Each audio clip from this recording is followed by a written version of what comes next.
গুৱাহাটী উত্তৰ গুৱাহাটীৰ নিৰ্মীয়মান দলং মুকলি হ'ব জানুৱাৰীত। মুখ্যমন্ত্ৰী ডক্টৰ হিমন্ত বিশ্ব শৰ্মাই ঘোষণা কৰিছে বহুকেইটা মন্তব্য।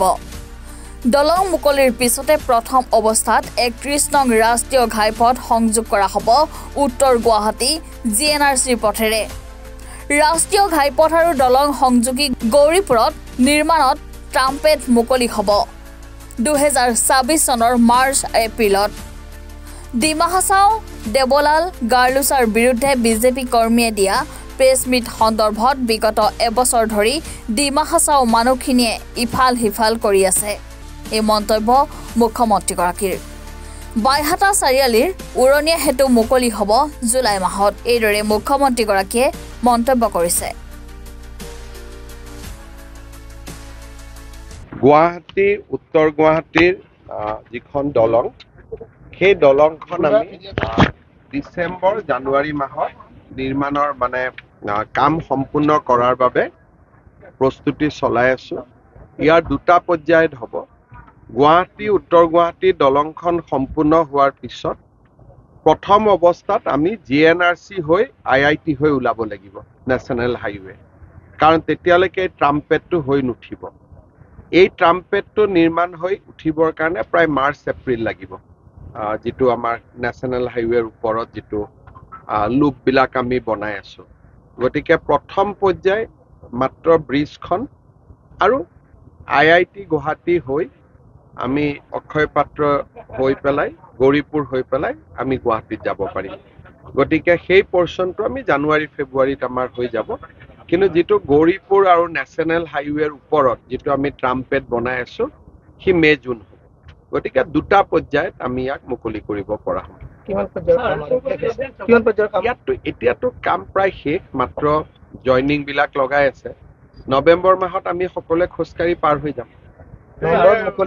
মুকলি নহয়, মুকলিটো হ'ব সময় লাগিব। মুকলিৰ কাৰণে চাইডত ৰিং বেৰিয়াৰ লগাব লাগিব, মুকলিৰ কাৰণে কাম থাকিব। কিন্তু আমি খোজকাঢ়ি যাব পাৰিম। খালী হৈ আছে, ফিল আপ কৰিব লাহে লাহে। এইটো এইমছ এখন হৈ উঠোতে 10 বছৰ লাগে। গতিকে পৰীক্ষামূলকভাৱে প্ৰত্যেক বছৰে কিবা নহয় কিবা তেওঁলোকে যোগ কৰি আছে। যেতিয়া ষ্টুডেণ্টখিনি ইয়াৰ পৰা পাছ কৰিব পৰা হ'ব, তাৰমানে 5 years 1 বছৰ 2 বছৰ 8 বছৰত এওঁলোকৰ ষ্টুডেণ্ট ওলোৱা আৰম্ভ হ'ব। গতিকে সেই 8টা বছৰ আমি কম বেছি পৰিমাণে পাৰ হৈ থাকিব।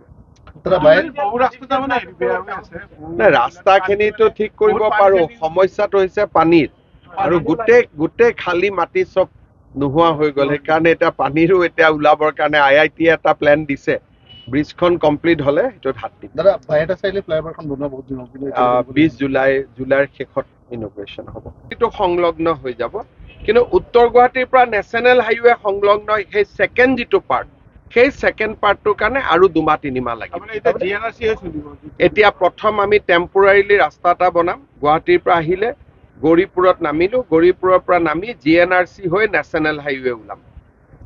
আৰু আমি মটৰ গাড়ী, সৰু গাড়ী আৰু মিডিয়াম গাড়ী কিনিম, কিন্তু ডাঙৰ গাড়ী নহয়। কিন্তু যেতিয়া এই য'ত আমি বৰ্তমান থিয় হৈ আছো, এই জেগাখিনি যেতিয়া কমপ্লিট হৈ যাব, এইটো 5 লাইন তেল নেলৰ এটা ট্ৰাম্পেট বনি আছে। এই কামখিনি হওঁতে আমাক মে পাবগৈ। গতিকে সমগ্ৰ দেশতকৈ ধুনীয়া ধৰণৰ এইটো এতিয়া আপোনালোকে লাহে লাহে দেখি আছে। উত্তৰ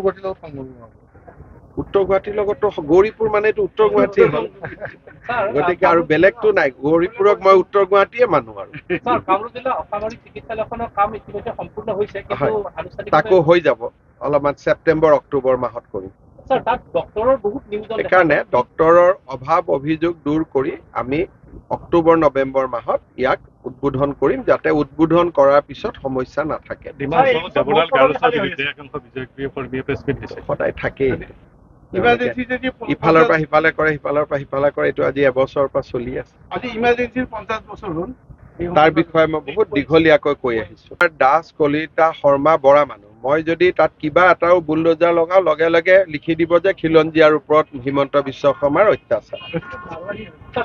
সমস্যা মাৰোৱাৰীও আছে, তাতে চবেই আছে। তাত অসমীয়া মানুহো আছে গোটেই জানটোৰ কাষত।